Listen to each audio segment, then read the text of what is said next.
Ketemu lagi di sesi kali ini sebagai pembukaan nih untuk diskusi kita tentang kewirausahaan.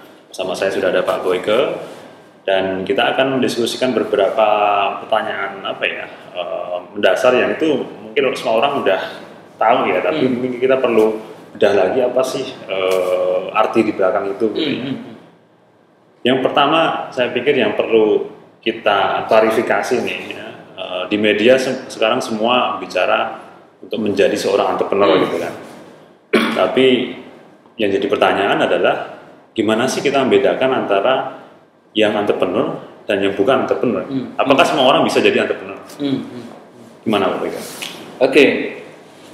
Jadi pertanyaannya menarik, sederhana tapi mengusik saya pikir semua orang. Untuk membedakan seseorang itu disebut atau diberikan atribut entrepreneur atau bukan entrepreneur.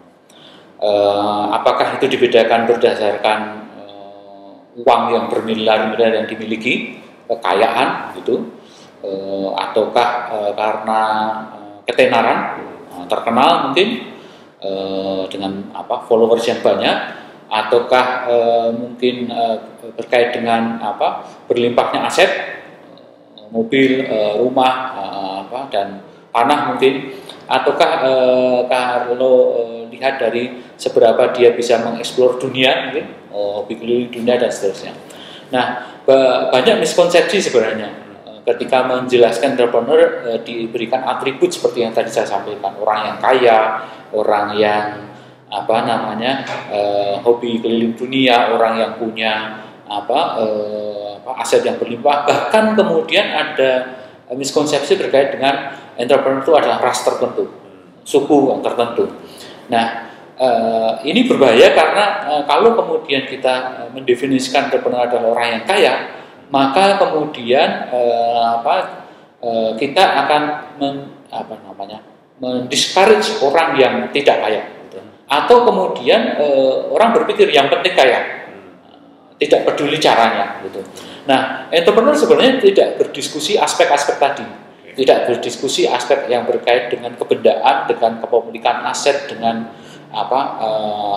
bungkus ya atau casing dari individu itu. Nah, entrepreneur apa yang tadi di atribut-atribut itu benar sebagai konsekuensi atas aktivitas entrepreneurialnya. Bahwa kemudian ketika dia sukses dia bisa membeli aset, ketika dia sukses sebagai entrepreneur dia bisa berwisata, ketika sukses dia bisa terkenal, yes, sebagai konsekuensi atas aktivitas entrepreneur. Tetapi itu bukanlah ciri dari entrepreneur. Nah, jadi ini juga sekaligus mengkoreksi banyak seminar atau motivasi bahwa menjadi entrepreneur itu artinya menjadi kaya, bisa dalam 5 menit.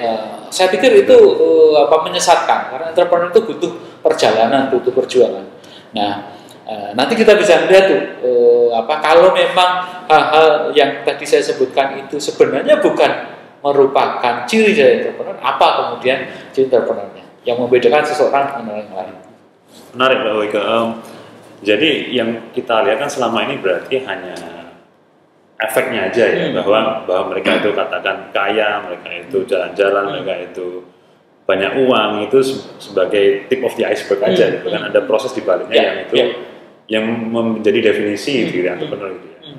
Oke, kalau memang bukan itu, kemudian apa? Oke. Ya, jadi benar bahwa apa yang tadi kita sebutkan, kekayaan, aset, keterkenalan itu hanya salah satu konsekuensi dari proses entrepreneurial. Konsekuensi yang tadi tidak disebut, yang kadangkala itu dilupakan adalah kepuasan, yang itu kemudian sangat dekat dengan kebahagiaan dan seterusnya. Itu sebagai konsekuensi. Tapi aktivitas entrepreneur itu dibedakan menjadi 3 hal sebenarnya. Yang pertama adalah tidak aktivitas entrepreneur itu melibatkan yang namanya organisasi. Jadi tidak ada aktivitas entrepreneur yang dilakukan sendiri. Makanya entrepreneur dibedakan dengan namanya self-employed. Kalau tukang cukur sendiri, ya dia dapat uang. dokter praktis sendiri dia dapat uang, tetapi dia bukan entrepreneur sampai dengan dia bikin barbershop yang beragam, bikin klinik yang bermacam-macam, jumlahnya banyak, mempekerjakan orang lain untuk dia. Nah, jadi ciri yang utama adalah entrepreneur bekerja menggunakan organisasi, bekerja menggunakan energi orang lain. Dia mengarahkan, mengorkestrasi. Nah, yang kedua cirinya adalah entrepreneur adalah orang yang bisa mengeksploitasi peluang. Jadi, apakah peluang ini dia dapatkan, jalan dia melihat sesuatu dia dapatkan, ataukah peluang itu dia ciptakan, apapun itu sumbernya, tetapi fokusnya adalah mengeksploitasi. Nah, jadi bagian untuk mengidentifikasi peluang hanya menjadi bagian awalan saja, tetapi fokusnya adalah eksploitasi, sehingga sesuatu yang abstrak, yang namanya peluang ini kan masih wacana ya, masih potensi. Sesuatu yang abstrak ini bisa kemudian terrealisasi, memberikan manfaat ke orang lain, yang kemudian orang lain ini mau memberikan manfaat ke si entrepreneur sendiri. Jadi fokusnya adalah mengeksploitasi peluang-peluang yang ada.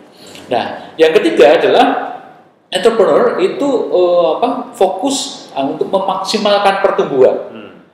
Jadi mungkin di awal dia tidak punya apa-apa, mungkin di awal uangnya cuma terbatas, mungkin di awal asetnya cuma terbatas, mungkin di awal konsumennya cuma terbatas, mungkin di awal produknya cuma terbatas, cabang bisnisnya terbatas. Tapi fokusnya adalah selalu bertumbuh. Ya, jadi deltanya itu menjadi ukuran yang membedakan seseorang itu menjadi layak disebut entrepreneur atau bukan entrepreneur. Ini juga menarik dan salah kaprah terjadi tidak hanya di masyarakat awam, tetapi salah kaprahnya terinstitusionalisasi ke dalam tata pemerintahan, bahkan sampai data pun di data-data di kita BPS itu ada salah kaprah di sana. Nah, jadi sebenarnya ada tadi saya katakan karakteristik ketiga adalah fokusnya pertumbuhan. Maka kemudian ada perbedaan yang jelas, yang kentara antara entrepreneur dan small business owners. Wirausaha dengan pemilik usaha kecil UMKM. Bahwa bentuknya awalnya kecil ya, tidak masalah. Tetapi fokusnya adalah pertumbuhan tadi. Lama-lama harus jadi besar. Maka kemudian kalau kita lihat UMKM dari dulu sampai sekarang itu ya segitu-gitu aja, perlu dipertanyakan. Apakah yang menjalankan ini adalah entrepreneur atau hanya pemilik usaha kecil? Jadi entrepreneur itu tidak harus melulu ukuran usahanya kecil. Memulainya boleh kecil, boleh dari nol bahkan, tetapi dia harus terus bertumbuh. Nah, pertumbuhan itulah yang kemudian menjadi fokus utamanya. Nah, caranya gimana? Tidak mungkin kalau kemudian tumbuh itu pendekatannya gitu-gitu saja, biasa saja. Pasti ada sesuatu yang membuat dia bisa tumbuh. Nah, disitulah peran yang namanya inovasi, kreativitas itu menjadi kuncinya. Kenapa? Itu perlu? Karena untuk tumbuh kita butuh sesuatu yang baru. Untuk tumbuh kemudian kita butuh tawaran yang baru, kita butuh skema baru dan banyak hal lain. Nah, pertumbuhan tidak mungkin kemudian didapat hanya dengan mempertahankan status quo. Nah, jadi ini perdebatan yang bahwa entrepreneur dan UMKM itu beririsan ya, tetapi tidak sama persis.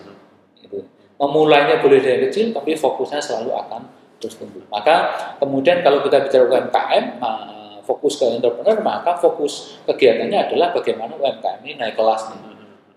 Jadi kalau dia nggak bisa naik kelas, ya mohon maaf, kelihatannya belum pas untuk bisa menyandang atribut sebagai entrepreneur ya.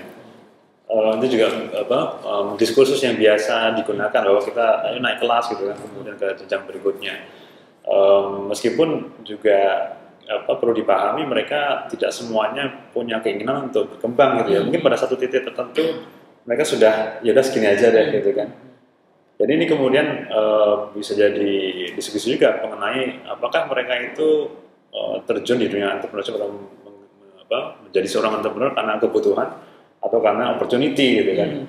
Tapi kayaknya ini di diskusi yang lain lagi betul. Kita bisa diskusikan. Oke, terima kasih Pak Boyke atas kesempatannya. Nanti kita bisa lanjut lagi ke sesi yang lain. Kita akan perdalam dari pertanyaan mendasar ini tentang kewirausahaan. Semoga kita bisa makin memahami kompleksitas entrepreneurship nih, bahwa apa yang kita baca di media mungkin nggak sepenuhnya benar gitu. Dan kita perlu kritis juga memahami apa sih fenomena yang didambakan sebagai kewirausahaan. Gitu Pak Boyke, Ya, kita tutup dulu. Terima kasih. Sampai jumpa di video berikutnya. Ciao.